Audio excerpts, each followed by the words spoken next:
What's up? This is Zauntee, and this is my God Did It story. So my whole life, I wanted to be a musician. I had dreams of doing music for a living. I was coming to shows like Flavor Fest and Winter Jam, watching artists, and I had this passion for the music.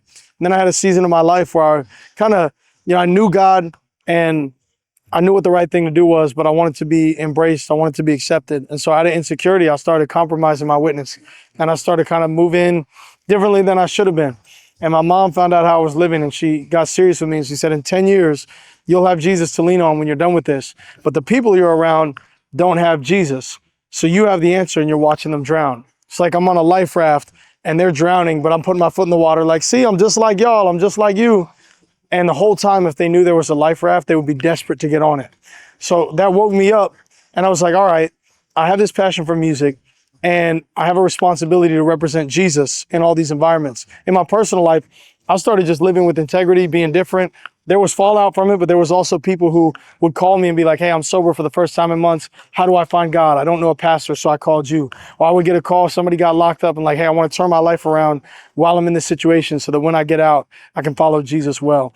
And like, I would have all these elements in my personal life where I was like, okay, if this is the case, in the music, like I felt like there was nothing at the time that I could send to people. Like if we prayed that prayer, I didn't feel confident, like, oh, I could just send you this, or here's this playlist, or maybe not the exact thing I would have needed.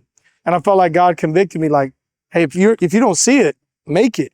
If you don't find it, you got to create it. And we're called to do that. We're made in God's image, right?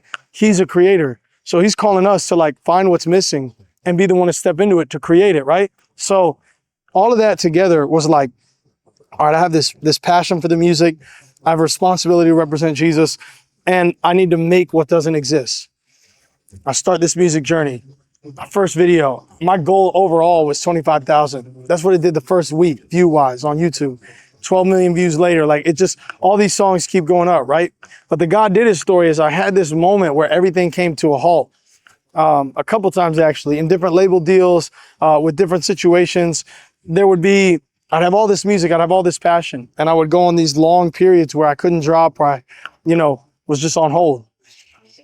And that's when I felt the most depressed, because it was like, God, why would you give me a calling? And I see what the vision is, but I'm not able to walk it out. And what the Lord encouraged me is he allowed me to go through all these things, experience them, feel them, so that I could look you in the eye and say, I'm sorry for what you're walking through. But the weak points of your story and the trauma and the difficulty is actually what gives you your superpowers. Your story and everything you've overcome is what gives you the opportunity to tell somebody else, hey, I made it through this and look what God is doing in my life.